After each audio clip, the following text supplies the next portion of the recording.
Welcome to the Commentary Magazine Daily Podcast. Today is Tuesday, January 21st, 2025, day 1.5 of the Trump 2 presidency. I am John Podhoretz, the editor of Commentary Magazine. With me, as always, executive editor Abe Greenwald. Hi, Abe. Hi, John. Senior editor Seth Mandel. Hi, Seth. Hi, John. And joining us today, fan favorite, commentary contributing editor, writer at the Free Press, and the host of the new Breaking History podcast, hosted by Free Press, but it's not going to be where it has been for the last couple of months when Eli does his podcast. It will not be on the Honestly feed. That is Barry Weiss's bi-weekly podcast feed. It will have its own feed. That means if you want to listen to Eli Lake's Breaking History podcast, you got to go to Apple, Spotify, wherever you find podcasts, and affirmatively subscribe to Breaking History with Eli Lake. Hi, Eli. Oh, thanks so much for having me on. Welcome to the new fascist era. The overlord. Yes, well, the overlord. The country. Yes, Elon Musk is, we are told, making Nazi salutes that he is not making. This is an infamia. Whatever you think of Elon Musk, he was not making a Nazi salute. And the most interesting thing that happened, I thought, yesterday in response to Elon Musk's weird dance around the stage leading to his arm shooting up, was that Jonathan Greenblatt of the ADL, a person who has come in for much criticism by Commentary Magazine and by our own Seth Mandel over the years, came out and said, that's not a Nazi salute. You shouldn't be going around saying people are making Nazi salutes when they're not making Nazi salutes, to which Jonathan Greenblatt has now been subjected on social media for 12 hours to the most egregious kind of, you're a sellout, you're like the Germans in 1933 saying there was nothing wrong with Hitler's rise to power. So I think we can see in some of this reaction that at least some people in the Trump resistance, or people who really hate Trump or whatever, are going to go down exactly the same road that they have been on for 8 years, and it only powers him. If you want to seriously contest the Trump legacy, the Trump agenda, Trump going forward, you better stop talking Nazi. He's not a Nazi. He's something else. The people who follow him, with the exception of maybe some of the people who got pardoned last night, we can talk about that too, are not Nazis. They are something else. And when you use an epithet that is like about as bad an epithet as you can use about anybody, and it does not jibe with reality and does not comport with what most people think, you are discrediting your own cause and making it harder for your arguments to gain purchase. So my advice, not that anybody is going to listen to me, is drop it, you lunatics. Like, go take a shower and calm down and stop seeing things that aren't there. It's pretty bad. But since you brought up Elon and the Nazi salute, I do want to say that what I've been struck by over the last, I don't know, whatever it's been, 16 hours, listening to liberal podcasts and stuff like that, is the conclusion that Trump's speech yesterday was very dark. It was extraordinary. It was darker than 2017. It was darker than his first inaugural, which is insane. In 2017, Trump said that our country had been subjected to carnage, that we were living in a state of American carnage. That's what he said yesterday was, this government has been badly run for 20 years, and we're about to enter into a period in which we're going to unleash the capacities of the American people as never before, using manifest destiny and a proper understanding of the relations between the genders. And if you're a liberal, you hear that and you think this is the darkest thing I've ever heard, that men are men and women are women, and that there are only two genders, and that America's past is a past of enterprising, bold people who went and settled a mostly empty continent at great personal risk to themselves. And you hear that and you're like, what about the Trail of Tears? What about our genocides? What about how there are 11 genders or 39 genders or 72 genders? And you are walking yourself off the plank into shark-infested waters that are going to eat your liberal agenda alive. Well, he didn't start either of the speeches he gave yesterday with a land acknowledgement.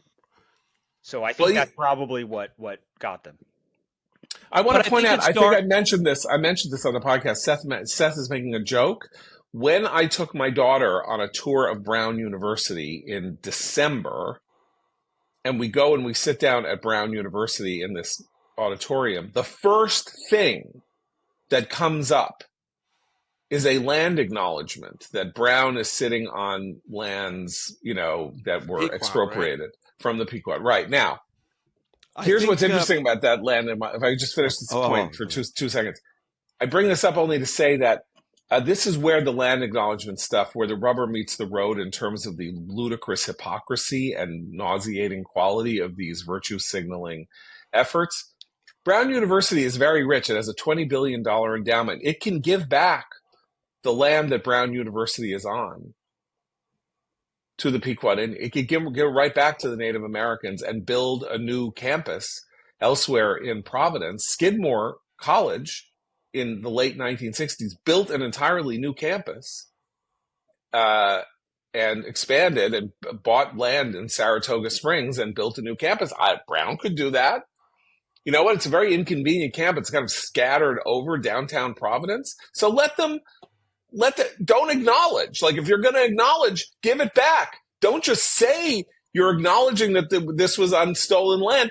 Give it back. Buy something else. What's the endowment for? Or is it just there to sit there and let you get rich and evade the tax laws? Okay, that's my land acknowledgement rant. Abe, I apologize. An adjacent point about the non-Nazi salute from Elon Musk. Seth's wife Bethany made this great point on Twitter, I thought, which was that the people freaking out about the Musk gesture are the same people who are praising the closest thing we have to Nazis right now, which are the Hamas fan clubs on all the universities that are gathering in front of synagogues and trying to harass Jews. And the thing that is sort of frustrating is that they have been calling Zionists Nazis now for more than a year, since October 7th, and they're the ones who are sapping the meaning of it. And so this is like more of that. And there is something dangerous about it. I know it's just language, and I know that our side on the right is supposed to be, we're not George Lakoff. We're not going to worry about if you say it this way, then the reality is changing. Rhetoric. Yeah, right. But at the same time, there is something that's happening to this concept of genocide and the Shoah and Nazis that is happening largely on the left, that is simultaneously, misusing it and using it to anathematize people, and also basically devaluing it and making the term have no meaning. And there is probably a danger in that. So screw Oh, there's them. a huge danger. You call people Nazis who aren't Nazis, and you don't call Nazis. Yeah, you don't call people who are aiming and trying to kill Jews for being Jews Nazis. You are revaluing words. It is literally Orwellian, and this has been going on for 15 months. Abe, I'm sorry, I kept interrupting. No, it's okay. No, it's okay, because it's all a good buildup for what I'm gonna say, which is it's worse than that. Well, in a way, I agree with all of you, of course. I also think Elon invited this backlash. I think he knew what he was doing. I think he said, "I'm gonna give this salute, and they're gonna go crazy." Really? Watch what they say about me. Yes. Really? He's so that type. I don't know. He's so physically awkward. He was doing that weird physically awkward dance, and bizarre, and his body. I'm not saying he's a Nazi. I'm not saying he intended it as a Nazi salute. I'm saying no, but you're saying that it was he's intentional. A massive troll. Yes. Okay. Well, you know what? If that's the case, then maybe I did go too far. Maybe he is deserving of the criticism. You also shouldn't play with. You shouldn't You shouldn't walk. He shouldn't walk on a stage with a swastika t-shirt on either if he's trolling people.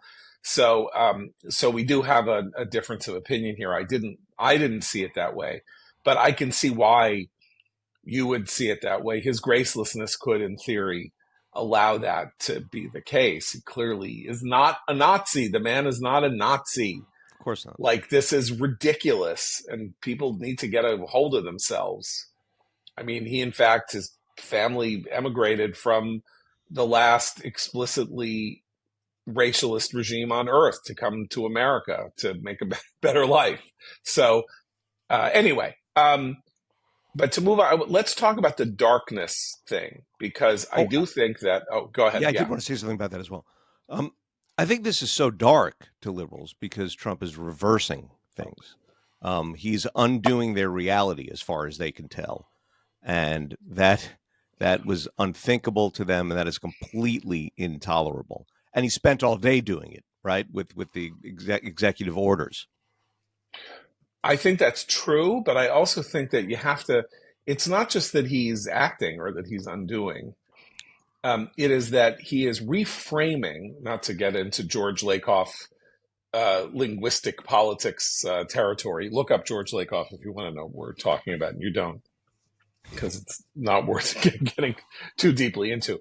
But he is reframing the conversation in the United States using the fact that he won the election and the fact that it is unambiguously the case that from left to right, people think that the single most effective attack of the 2024 election was the commercial in which he said, "They're for they, them, and I'm for you," right? That was as, I mean, if you read what people say about what the scattergrams and the audience surveys and all of that say, that was the most effective commercial, because it drew in stark contrast the cultural discrepancy between left and right, or liberals and conservatives in the United States. And when he says, "I'm directing the federal government to say that there are two genders, and that this is now being done by executive order, and that the military will no longer be preaching wokeness to people,"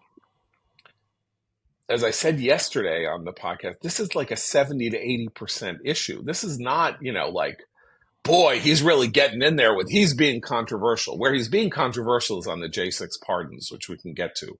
This is not controversial. The American people are with him in overwhelming numbers. And you could be on the 538 Politics podcast and, say, "Oh, this is so dark. It's so dark to hear him say that. It's very dark." And you don't understand what people think is dark in the United States. They think you're dark. They think you're saying that a 6'2" male should be in a swimming pool with a 5'6" female is dark. They think that prisoners moving from male confinement to female confinement by claiming that they are the opposite gender so that they can then rape women in prison, they think that's dark. They don't think everybody gets to say what they are and who they are, and the entire country has to go along with this deranged fantasy world that they are creating. That's not what the American people think. And it's also they don't they miss the opportunity to actually have a discussion about something that could plausibly be dark. Even if his speeches weren't dark, the theme wasn't dark, but you can see the left blowing an immediate opportunity to corral some conservatives into protesting with them the fact that the flights of Afghan refugees have been halted. Right? There are these issues where if you're on the left politically, you can, instead of taking the 20% issue, which is men and women's sports, you can say, we thought everybody agreed that the Biden's Afghan pullout was a disaster and that we left people behind and that we shouldn't have. And now we're essentially leaving more people behind because of the disaster we created. These are like, there's an actual issue here that they could say, and they would have conservatives nodding their heads and saying, "Yeah, well, that's." Yeah, but they don't care. But they don't care about it. They don't care about the Afghan. They care about trans. Yeah, this is what they care about. They care about trans, and they care about immigration, and this is what they have been spending. And they care about wokeness, And this is what they have not only been spending a decade pushing on the American people, but they've spent a decade brainwashing themselves into believing that a president who says America was settled by incredibly brave people who fanned out across the continent and braved dangers and wars and animals and, and typhus and, going over mount with no roads and doing all this and making this untamed land a great country is an evil thing to say. This is what they have taught themselves to believe. This is the great, American story. And maybe some of it is a myth and maybe a lot of it isn't a myth. But if they want to go around talking, spreading the 1619 gospel through the 19th century into the 20th century, they're free to do so. Go ahead. Sei gesund to you. Let's see how many states J.D. Vance wins in 2028 if you guys don't, sober up. You are walking literally on a political precipice. Am I overreacting? Because I don't think Trump owns American issues. Let's talk about the pardons of the January 6th people, which are outrageous and unseemly and terrible. Not only that, Washington Post poll in November has it as a 2-to-1 issue against. 66% of people said that the J6 people shouldn't be pardoned, and 30% said they should, meaning a majority of Republicans and an overwhelming majority of Democrats do not believe in pardoning the J6, the people who have been convicted for their crimes on January 6th. And Trump did it anyway. And you know what? Advocating for a position that is 2/3 against you is not the best way to start your second term. But he's with but he's with the majority of the country on the issues that affect their lives. That's the difference, I think. The J6 pardons don't affect everyone else. I mean, you can make an argument they do, but fair enough. There's not a direct way. I think the J6 thing could have been more palatable if he stuck to his original promise that he wasn't going to pardon anyone who violently assaulted police officers. And remember, J.D. Vance was out there 10 days ago said that 10 days ago. And I would venture to guess that it's probably a 90-10 issue on the violent assault of police officers. I mean, that is, and then weirdly, by pardoning people who violently assaulted police officers, he's kind of horseshoed his way to Black Lives Matter 2020 protesters who hate the cops. So that's bad. And he deserves. And on a day that Joe Biden commuted the sentence of Leonard Peltier, who shot and killed 2 FBI agents in, 1972. I mean, a long time ago. It was 50 years ago. But he shot and killed 2 FBI agents. Right. And this has been a sort of liberal cause or leftist cause for many, many, many decades. And, the FBI Officers Association is up in arms. And, this is the kind of thing that Trump and the Republicans could have made hay about for weeks if they had wanted to, along with the pardons that we can get to that Eli has a very fine piece on in the Free Press this morning, the Biden family pardons. Thank you. And Trump stepped on that, and Trump completely stepped on that story. However, if he had stuck to his original thing and that this was done in a more subtle, if he used a scalpel, not a knife, I think there's a totally credible case to say that there were hundreds of people who were overcharged for that. Right. And that it stuck out like a sore thumb because there was so little federal law enforcement against the people who rioted in 2020, burning police stations and having the nightly ritual of throwing projectiles and things that blow up at a federal court building in Portland, Oregon, and Seattle, Washington. So there was a way for him to make his J6 point that would have maybe was persuadable. Maybe, I mean, it would still have a lot of people saying, "Wait a second, this isn't right." But the way he did it, and to pardon the people who really did violently assault police officers, that I think can have a huge ripple effect. because the cops like Trump, but I don't think any cop would be okay with that. And yeah, and this is, one of the things Trump said in his inaugural speech was that yeah, he's going to restore law and order to Right. cities. yeah, So he's also steps on that. Yeah, and it's and the Tentifada stuff too. I mean, we've talked at length over the course of the past year about prosecutors dropping all charges against the violent Tentifada offenders, and how, yes, I could believe that some of the, kids on that lawn in those tents were just going along to get along or whatever, and they don't Right. need to be thrown in jail. But the people who assaulted cops and took a janitor hostage at Columbia or wherever, and some of the things that went on in I wasn't even a student, by the way. He was a 40-year-old rich kid dilettante. Yeah. right. Yeah. So, Right. So there's like we were able to easily draw the line and say, like people who got violent with cops should not have their charges dropped, and people who maybe just followed the leader into a stupid situation, you could maybe sort of understand if they didn't hurt anybody, and that's an easy distinction to make. And now we sort of lose that on the Tentifada, like you said, and the Black Lives Matter stuff, and all this. It So- plays into graying everything. Trump has advanced this dynamic whereby we say, we let our mob slide, you let your mob slide. And Right, that's a very right, bad yeah. place to be. That's very bad. Or Yeah. is there like a little bit of a 3 or 4 dimensional chess thing happening here where this is another provocation, and he wants the party and he wants the activists who defend lawlessness in our cities to howl the loudest, to once again expose their, and I think that's stupid, by the way. I think you just do the right thing. I don't see it as as 3D. I mean, I genuinely don't think he plays 3D chess, except to the extent that he says, if I really threaten 25% tariffs, I'm going to scare Mexico and Canada, and we're going to come to the bargaining table and make some deal before I do that. Or I'll fix it. I'll do it, and then we'll change it 24 hours later, and I'll be able to claim that I did it. I think if he had said, again,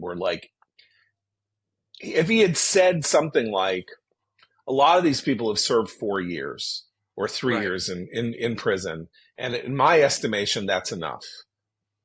This was not the event that people claim it was. It was not an insurrection to overthrow the country. I didn't think it at the time. I don't think it now. It went through the justice system. I understand that. And maybe these people did something wrong and they've been punished for it, and I'm going to commute all of their sentences. Now, the difference, of course, commutation and a pardon is that a commutation lets the charge stand. You remain a felon, you remain a convicted person, but you are let out of jail, right? A pardon wipes your slate clean. And if you're Q shaman, as he said last night, now he's going to go out and buy guns because he's allowed to buy guns because he's no longer a felon. And so, that's the difference. But of course, he doesn't believe what I just said. He called them hostages last night, an hour after he had the families on the stage. He had the families of the hostages, the American hostages, standing behind him, including Noah Argamani, the released hostage. And then he basically did a moral equivalence between the people who stormed the Capitol and then the dozens of people who actually committed actual acts of violence against cops and things like that, with people kidnapped by a monstrous terrorist organization and held in the most horrible captivity, who are still being held in captivity. That's just morally unspeakable. So here's the question I have for you. At the same time, what did he do with all these executive orders, right? He did all this deregulating. He dropped a 50-year-old executive order that created some kind of a permitting process that is now gone. He did various other things like that. He did all this anti-DEI, removed DEI from the federal government completely, and all this other. So can we say, you got to take multitudes. Yeah. Can we say that, as Seth and I were, is this the theme song from The Facts of Life, right? You take the good, you take the bad, and then you have the facts of life. So Facts of there Trump. was bad yesterday, right? And the J6 stuff was bad, as was the suspension of a duly signed law that's on the books that he has no right to suspend for 75 days. The TikTok, the fact that TikTok has to sell.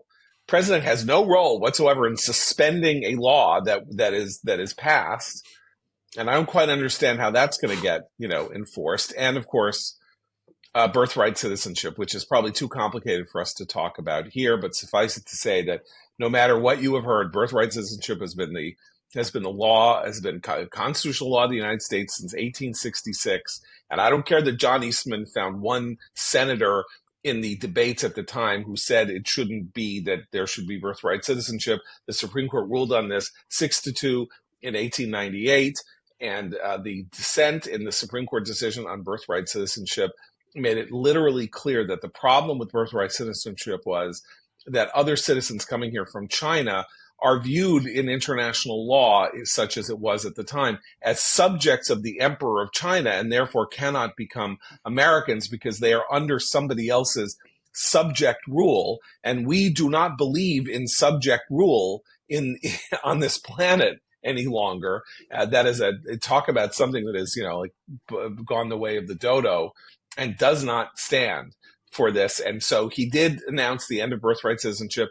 This will go to the Supreme Court. The Supreme Court will likely find 9-0 that he cannot end birthright citizenship by executive order, but it's bad. Now, maybe it's not bad because maybe we need to have this adjudicated because it's such a fetish among so many people, and it just has to be dealt with so it can go away. But I mean, so take the good with the bad. And there was a lot of good and there was some serious bad. Right, yeah, but it's in some ways it's enabled because the outgoing, doddering, senile president, only less than a week ago, what did he do? He said, it's, by the way, the Equal Rights Amendment is actually now an amendment to the Constitution, like pulling it out of thin air. And what's kind of, I just want to say, this is one difference, is that everybody in the intelligentsia who knows anything about the Constitution and explains it as eloquently as you said to John understands that birthright citizenship you can't take it away with the stroke of a pen in an executive order. And so there's not going to be no tweets from Georgetown Law School saying, "Congratulations to everybody who hates birthright citizenship. It's no longer a law of the land." But that's what happened with the equal right. It's like, it's not just that the president did it. It was that, like, all these law professors were like, "Yay! We finally did it, Lily Ledbetter! Yay!" The law societies that accredit law schools and whatever. Yeah, it's unbelievable. I'm like, the rot is deep. I haven't read it yet, but Ilya Shapiro's new book is about the problem in legal education. That is a crisis at this point. What is going on? Yeah, well, I mean, look, we talk about this like constantly. Yeah. What is the root? What is the root of this weird antinomianism where the executive branch is deemed to have the powers of the legislature? Right. I mean, I locate it largely in Obama.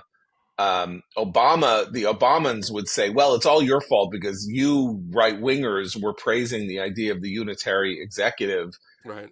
During the Bush administration. So you're the one who strengthened the executive branch, not us. And then we just did what we had to do because that was moral and right and just. And then Trump follows along with Obama, and then Biden follows along Trump. And now Trump is going to follow Biden. And if the Congress doesn't do something to reassert its primacy in lawmaking, we are headed down a path, not toward banana Republican, but where a president will say, his oath requires him to administer, justly administer the laws of the United States. And Trump said yesterday, I'm not doing that with TikTok. I'm going my own way. You mentioned an obscure term that we might want to explain to listeners at home. Congress. I don't know if everybody immediately recognizes. Yes. There are two chambers of Congress, and according to the Constitution, Congress makes the laws in a very complex process that involves both houses of Congress voting on a law, sending it to the president who can sign it or veto it, at which point it goes back to the Congress. And if by a 2/3 vote, the Congress says, we understand you vetoed it, but we still think it's important, the law comes into existence without the president's signature, and the law is permanent and irrefutable unless Congress writes another law superseding it, or the Supreme Court finds that law unconstitutional. That is our system, and you don't deem that it is fair to, give people thousands of dollars in debt forgiveness, and you don't deem that people who are here under the rules of DACA are now to remain. If you cannot violate the law through executive order, that's the Congress. And the Congress has to assert its prerogatives.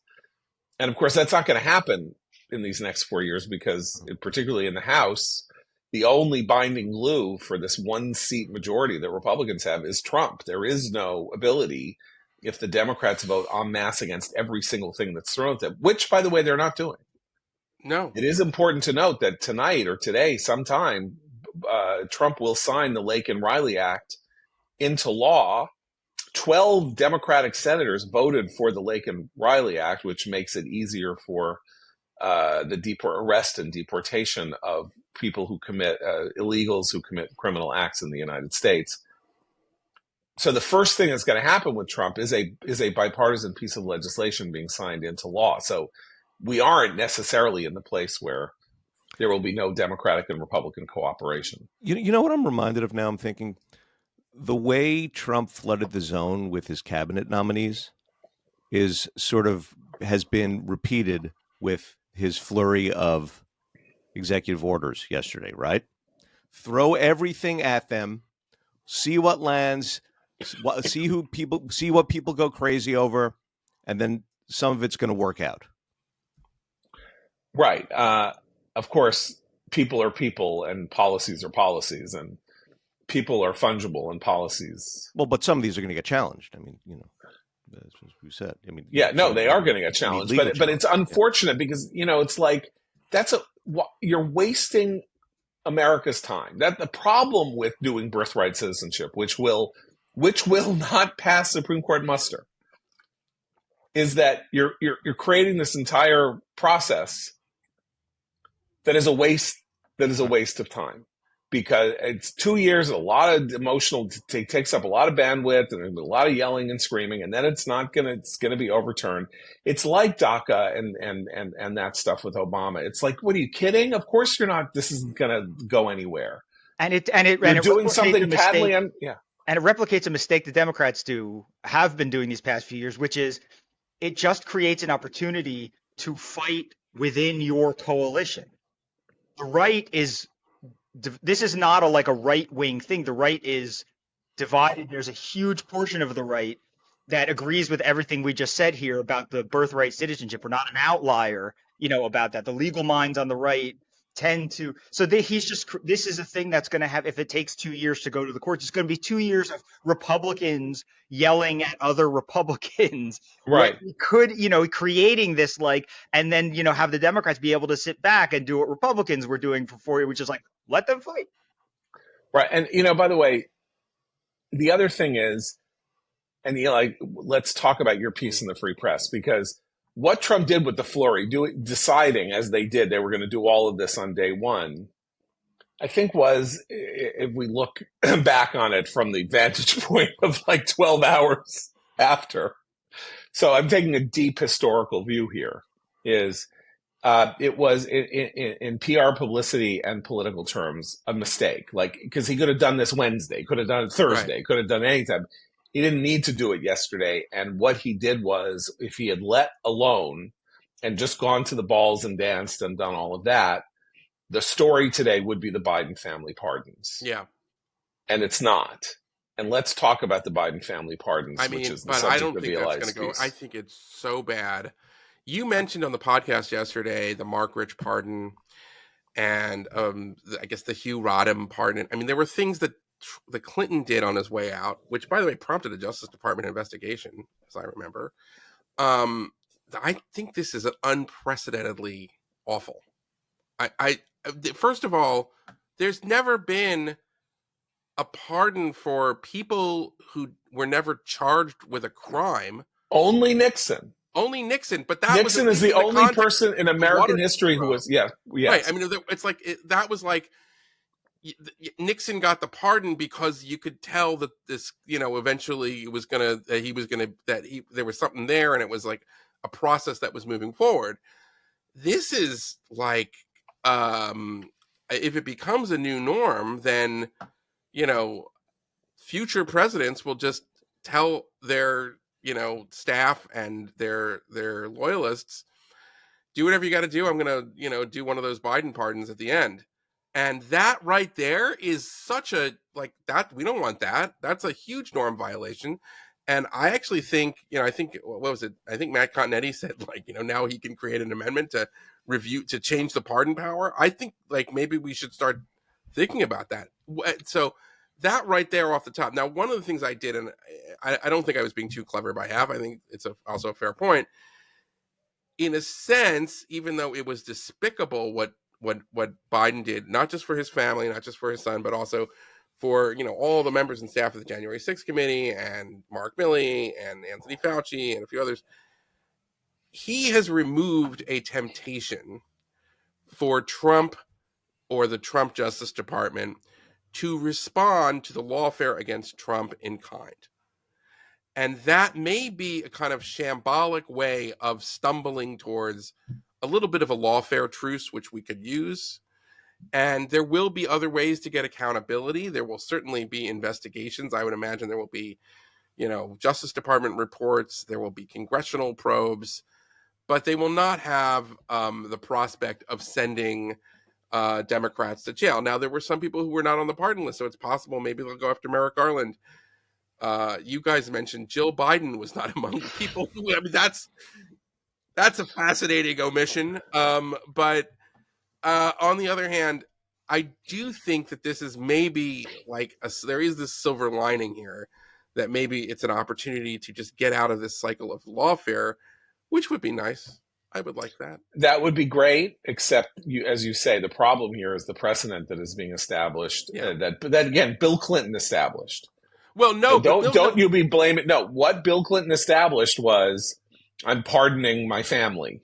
And now, right. 24 years later, Biden's like, I'm pardoning everybody in my family. You know what? Right. I'm pardoning them. Sure. Yeah. And that is new. The point is, it's the classic Pandora's, but you open it a little and it'll be open. And you think Trump won't do that with his family? Okay, but hold on. Now, who's going to object? We're going to object. So it's a little different, though, because I think Roger Clinton, who he pardoned, had served time. He paid you're supposed to use the pardon. And Hugh Rodham. Yeah, that's right. It's like they had already paid a price. It was not like, with Hunter, it was so bad because what he was doing basically is saying, screw your jury verdict. Oh, by the way, forget what I had said earlier when there was an election campaign. I'm just going to do it. I mean, that was disgusting. Yeah. But then this preemptive pardon for the family, and you made it a great point. So it is a Biden crime family. Yeah. Why else would you do that? If there was nothing there, then let them. And yes, it would be disturbing and terrible and everything else like that, and it would be a burden. But eventually, you could count on the justice system. But he is such a fraud. The problem with this, I mean, I love the idea of a truce, on something like that. But the problem is that whenever you suggest stuff like that, people come at you and say that's unilateral disarmament, right? Because Trump just did the pardons. So now Democrats are going to say, well, it's our turn. So, and then it would be Republicans' turn. That's how. No, but on the lawfare, on the lawfare there can be a truce. Because there's what's the point of prosecuting somebody who got one of these preemptive pardons? I'm saying by removing the prospect of going after this I don't know. Yeah, my only point is that it's I would rather there be truce for like, Aaron Sorkin West Wing high-minded reasons, and like, there's a walk and talk Right. conversation in the corridors of Yeah. the White House. Well, You know what I mean? And like, Stephen Miller says, all right, you got a point. Let's bring them in. Like, whatever. That would be great, but that's never going to happen. So let's just accept the fact that, all right, Yeah. you've removed some very fat targets for lawfare. if that's what's happened, if this is a truce, it comes at way too high a price. Fair. Okay. I don't know that lawfare is worse than our entering an age of inevitable pardons, pre-crime pardon, or what for everyone and everyone's family. That's worse. Yeah. I mean, what's interesting? Yeah. Yeah. The I funny don't know. part. The Alvin Bragg thing, if you, the prospect that Republican state attorney generals or district attorneys were going to find prominent national Democrats, rummage through the law books, come up with some novel theory, and then, try to convict them of felonies so as to deprive them of their, not only, I mean, like the trial deprived them of his speech rights. And so in order to do that is a kind of election interference, which is disgusting. And the fact that the Democrats did it, and again, we had the Lawrence tribes of the world, the people who were supposed to be responsible for teaching the Constitution to the next generation of Supreme Court justices, saying it was fantastic and giving me like, minute by minute commentary on Twitter. I mean, that's a problem too. So I don't know. I'm with you. I feel like it's a choice between, cancer and AIDS or something. It's terrible. It is terrible. And by the way, so we have the Alvin Bragg example, and we could have some kind of a lawfare standoff, right? Or something as you propose. But Alvin Bragg points to a third way, which is, what if you get a politically ambitious attorney general in a deep red state who decides they want to, they want to make their political bones and raise money and become the next Marjorie Taylor Greene by doing a completely unjust prosecution of a Democrat on very, very, very slipshod grounds. That is very much within their rights, and these are state courts, and they have to say they're not in the reach of federal pardon power and all of that. So we're nowhere near out of the woods here. Yeah, and if there is anything that deserves the term banana republic, this pardon stuff actually does fit the model, in some sense or other, of the banana republic, which is that you have an entire system, right? The banana republics that we talk about are republics, right? They are set up on democratic grounds with constitutions and all that, but somehow the executive gets to do whatever the executive wants. That is the model of the banana republic. For my friends, everything. For my friends, everything. For my enemies, the law. Can I exactly. This?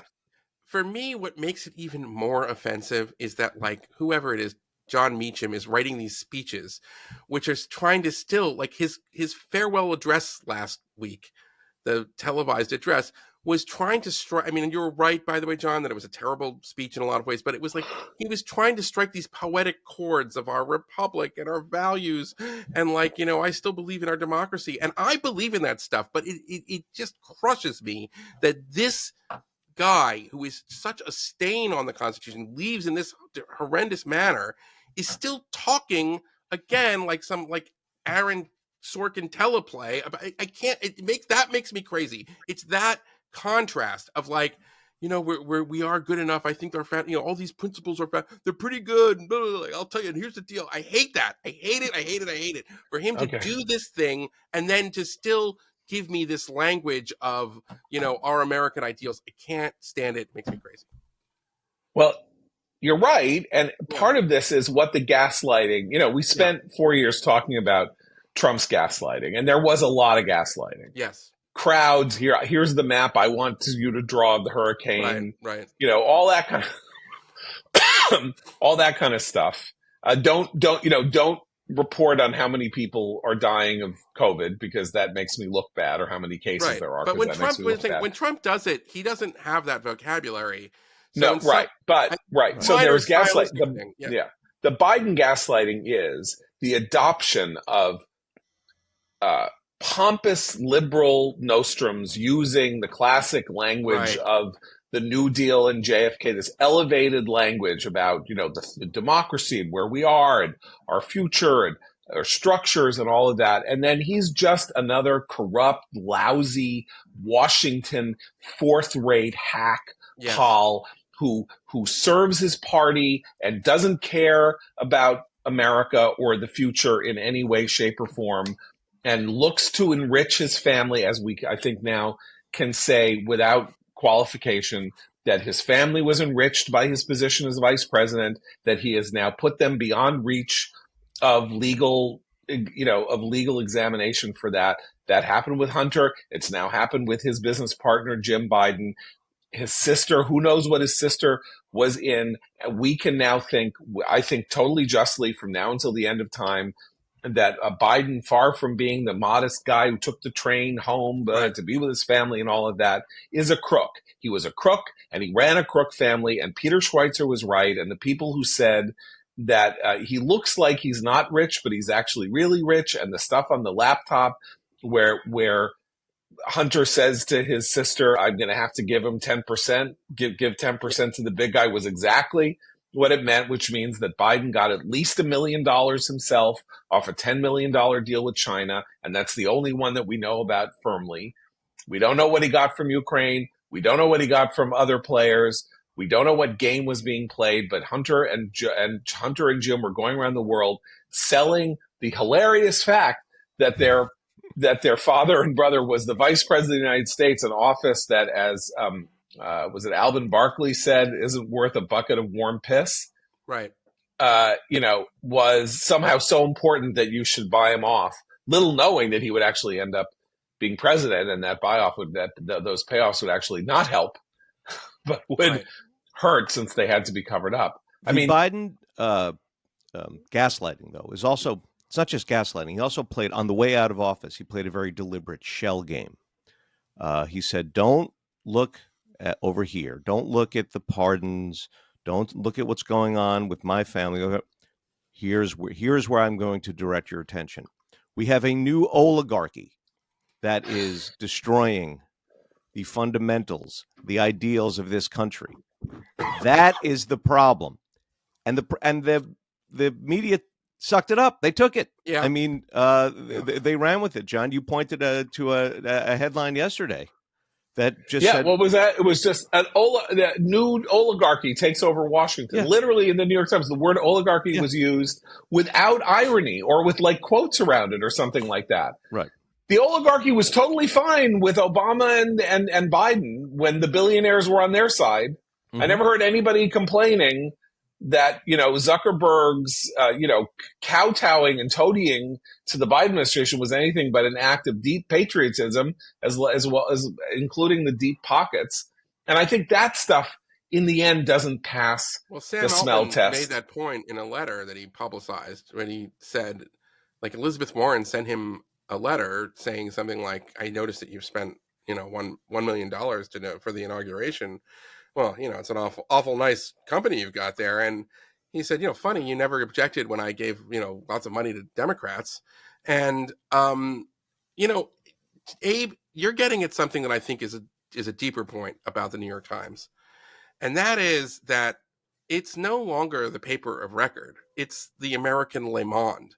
It's a very well financed, very well staffed, capable of doing terrific journalism, center-left newspaper or left newspaper, depending on your perspective. And it is no longer the final word on anything. It is no longer I used to have early in my journalism career, used to call the New York Times opinion page the Supreme Court of American opinion. It is no longer that at all. It is just it is a much smaller kind of thing now. It is something that the elite liberals, it's an oligarchy. An awful lot about. What? It's an oligarchy. Yeah, it's an oligarchy. It's a malocracy. It's a malocracy. Secular malocracy. Right. It's just, it's like, that's what it is.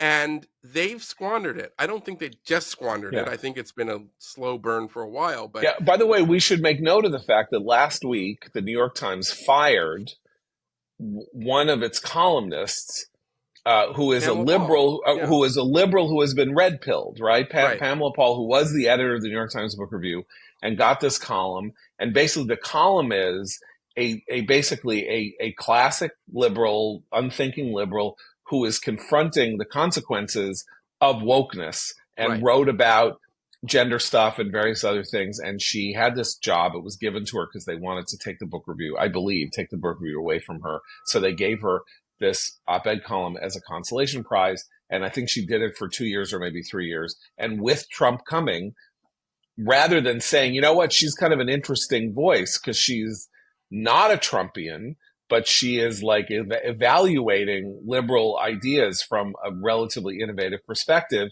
they just kicked her to the curb. Our friend Bret Stephens is like the last Jew in like Kabul, Afghanistan at this point. Yeah. You know Well, what I mean? He's like the last one.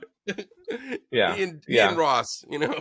He and Ross are those two, like, you remember those two last Right. Afghans who then it turned out they had something. They each had their own shul. Yeah, they each had their own didn't shul. like They each were, other. yeah, exactly. I don't know that. I think Brett and Ross are perfectly affable with each other. No, right? I know. But Yeah, One is like the last. One is like Anyway, but it is an interesting point that the oligarchy stuff.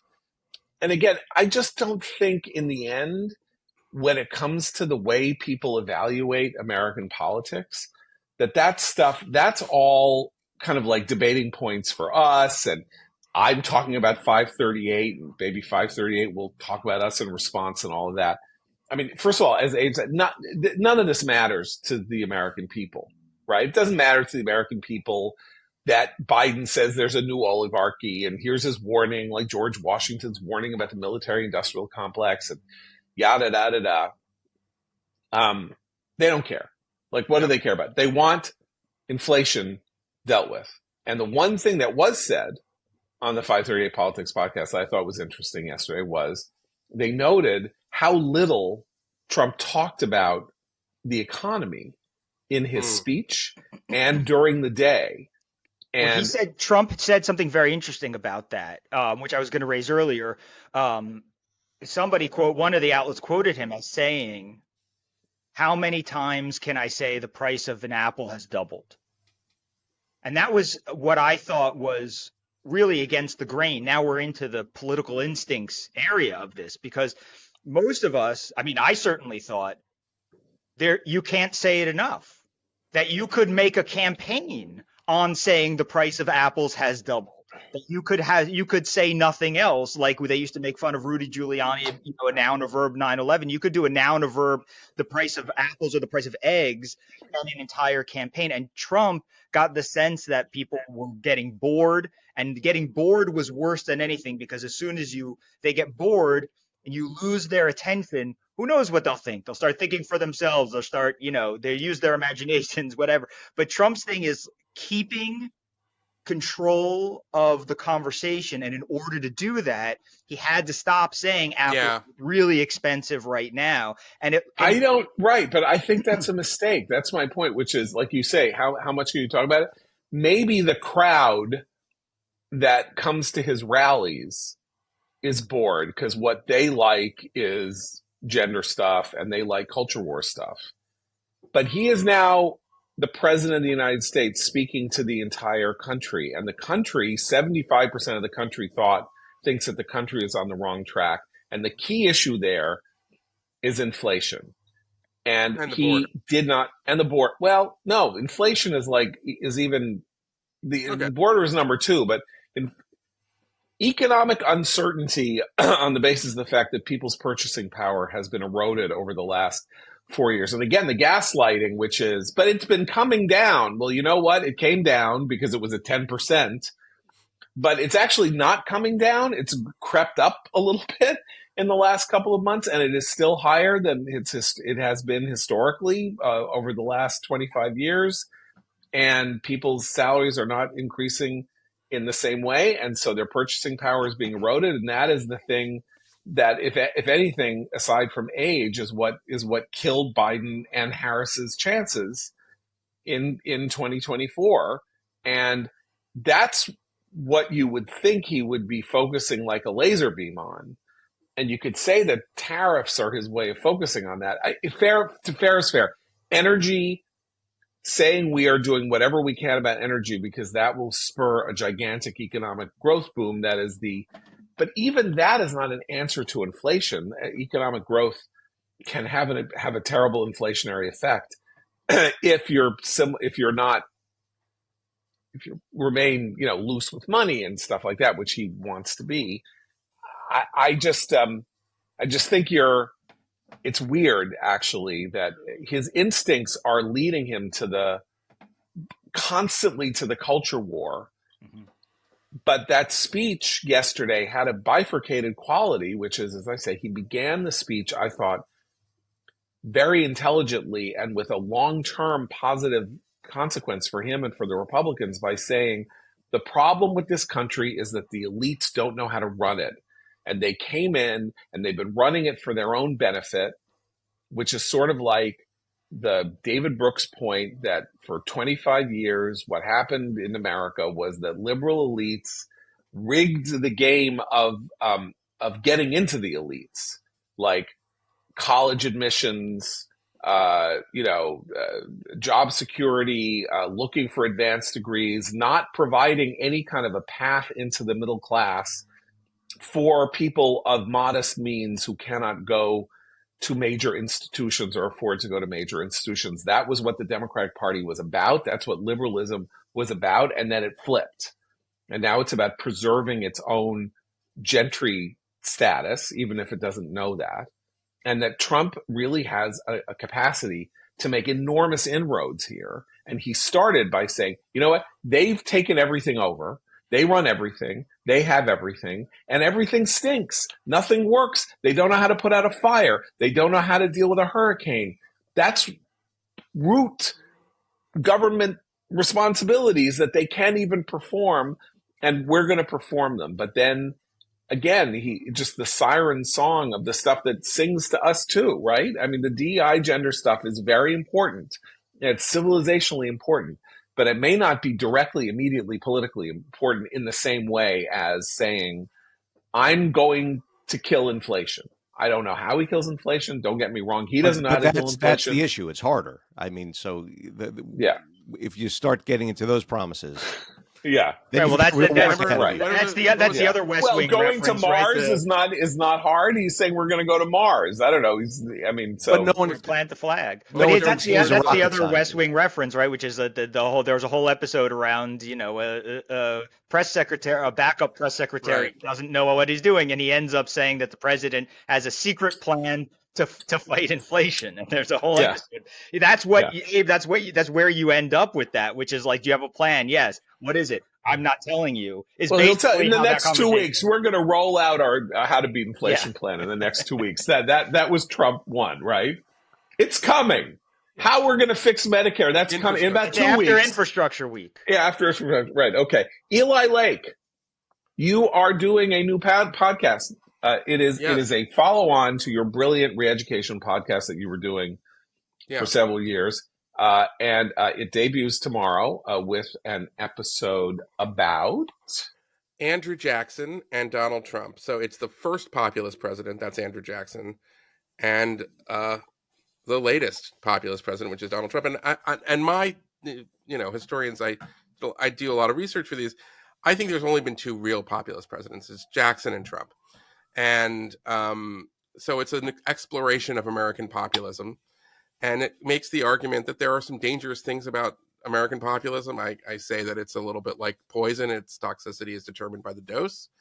But there are some good things about American populism. And I argue that one of the good things about American populism is that it is a little bit like an escape valve, which is to say that for a country that was founded in revolution, our system has endured, our republic has endured for nearly 250 years, in part because we can accommodate political movements that seek to upend and overturn elites.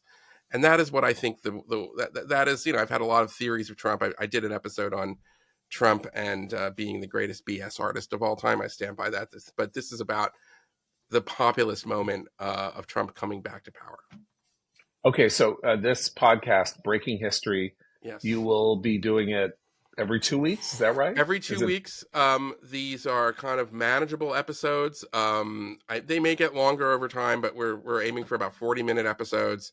And what they are is their narrative. They're sort of like an audio essay but I do interviews usually with historians. In this one, the episode in the one that's coming out tomorrow, we've got some great block quotes or audio block quotes from Steve Bannon, who knows a lot about Andrew Jackson, loves Andrew Jackson, and talks about that and Trump.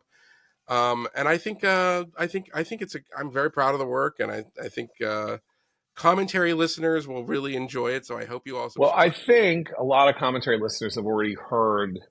I mean, there was a point at which the Reeducation podcast, I can't remember which one, got to like 40 on Apple. Yes, we did pretty good. So it's not like you did pretty well, and you have these are, I think, documentaries. They're like or essays or video audio essays.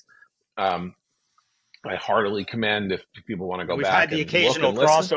We've had the occasional crossover too, right? Eli did that great podcast about As the Jews and did that great and then wrote this piece. And I will say this: if we have a little bit of time, and this is related to the podcast because I am now working on episode 2 about California, but John recommended a book to me, which I would recommend to the listeners, called "Season of the Witch" by David Talbot, which is about the San Fran 70s. And it is so good. He gets so much. It explains how, I would say, like there are a lot of different vignettes in it, but it's mainly the story of, and correct me if I'm wrong, John, how a kind of the San Francisco very liberal establishment accommodated itself to this radicalism that came out of the late 1960s that burned through San Francisco. And we tend to think of San Francisco as like, the city that invented hippies and is the city of love. But there was a lot of political violence in San Francisco in the 1970s. And it's a very interesting story of how this sort of new guard comes into power. And we still know the names. Dianne Feinstein recently died. Willie Brown is responsible for Kamala Harris. It's sort of the origin story of those people.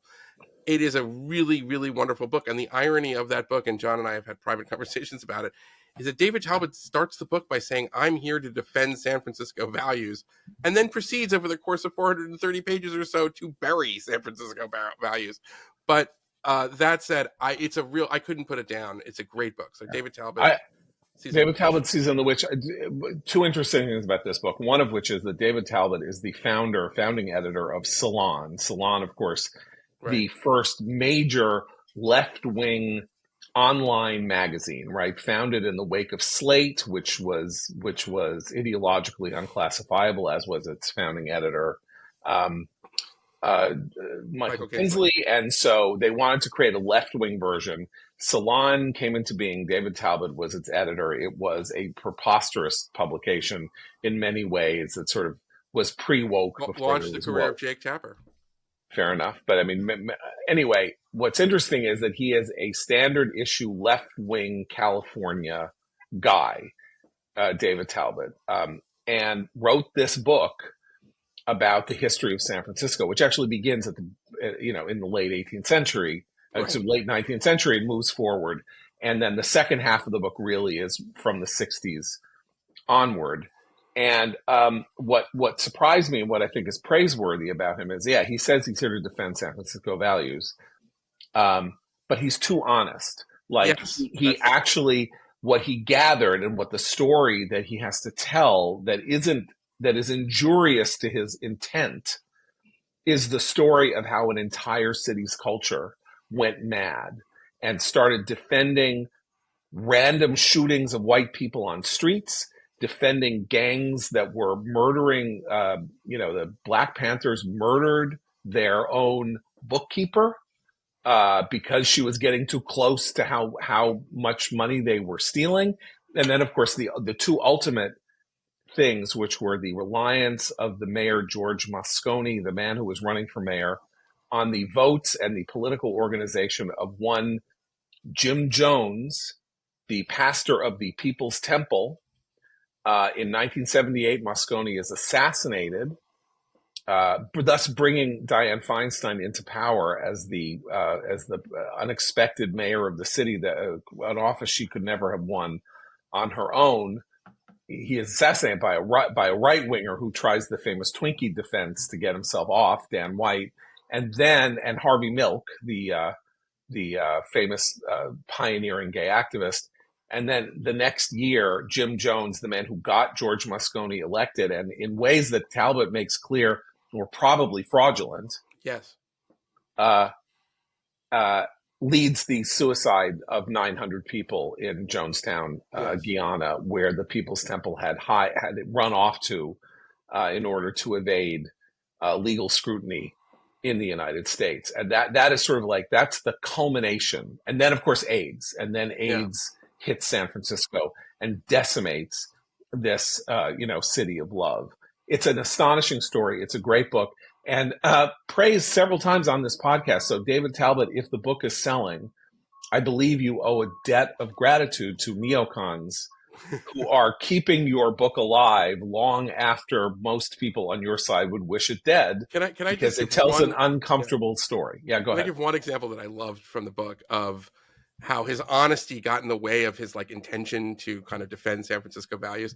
At one point, he is describing the decline of Haight-Ashbury, which was the scene of the Summer of Love, as everybody knows.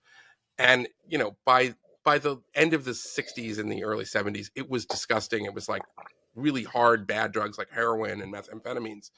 And it became a place for Vietnam veterans to basically just sort of lose themselves. And so he has this line in there, and I'm going to probably mangle it, but basically he describes a scene where one Vietnam veteran is overdosing on heroin, and the Hells Angels, try to rush him to the hospital because the cops really can't operate there. And then he just remarks, he says, so anybody who tells you, the right likes to put out this myth that the left, was terrible to Vietnam veterans, and they would always, they'd spit on them. And that's just not true. This story tells this tale. I'm like, really? A story of a Vietnam veteran dying of a heroin overdose in a public park is evidence that the left was good to the veterans who came back from that war. But that said, again, too honest, great reporter, and I think that only somebody like him could have written the book, because he does have access to so many of these players. He does all these long interviews, and it's so revelatory. He's a good writer, so I liked it.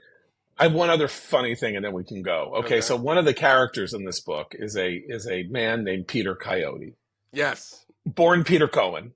Of course. Peter Cohen, of course in he New was. York. Right. Yes. In New York, Peter Coyote goes to college. He takes peyote and decides to rename himself Coyote, rhyming with peyote. And he ends up in California, in San Francisco, as part of a radical organization called the Diggers. And the Diggers basically said they were like Wesley Snipes, or, some crazy survivalist group in Oregon, decides they're seceding from the United States, and that they, in their Haight-Ashbury neighborhood, are going to live without currency. They're going to have a free barter economy, or they're going to print their own money or something like that. At which point, of course, everybody just starts stealing from everybody, and this whole thing. Anyway, Peter Coyote decides, I'm an actor. And the joke of this whole thing, where Peter Coyote is going to overthrow the government, have a new currency, anarchistic, all this, is that Peter Coyote ends up as the narrator voice on Ken Burns's documentaries, as the voice of the American soul. Right. And it is his voice that on Ken Burns's masterpiece, Country Music, right, which is I think the best documentary series ever filmed. Peter Coyote is the voice, and of course the story of Country Music is the one Ken Burns documentary that isn't woke and that can't be woke, and that tells a story about these the people in it who are basically the grandparents of the Trump voter and the parents of the Trump voter and the voice of Trump's inaugural. And by the way, Abe, I do want to point out that your favorite song was played at the inaugural ball last night. I'm not sure what my favorite song is, but go ahead. Anthony, what's his name? I Richmond. love that song. I don't know. It's my favorite song. Richmond, north of Richmond. Richmond, north of Richmond. Yeah. The totally viral YouTube, TikTok song about how they were ruining our country. The left is ruining our country. And this went from basically, he didn't have a recording contract or anything, ends up 2 years later, people are dancing to it at an inaugural ball. So that is, and oligarchy fearmongers. Yeah, and Peter Coyote, having been the salesman of the worldview represented by Richmond, north of Richmond. Anyway, Eli Lake, breaking history. Go subscribe today so you can have it right there in your feed tomorrow. Apple, Spotify. Thank you. I don't know, Schmitschker, Bonchki, whatever podcast server. Got to be on Tidal. Zonal. I don't know. People every now and then write me and they're like, commentary is not, I can't find the commentary magazine podcast on the Schmutchki app. And I'm like, I don't know what that is. I'm glad you have your own. I'm searching Netflix, John, and nothing is. No, Netflix. The point is that there are these podcast servers that, you really need to do something because Boinky doesn't have you. It doesn't, okay.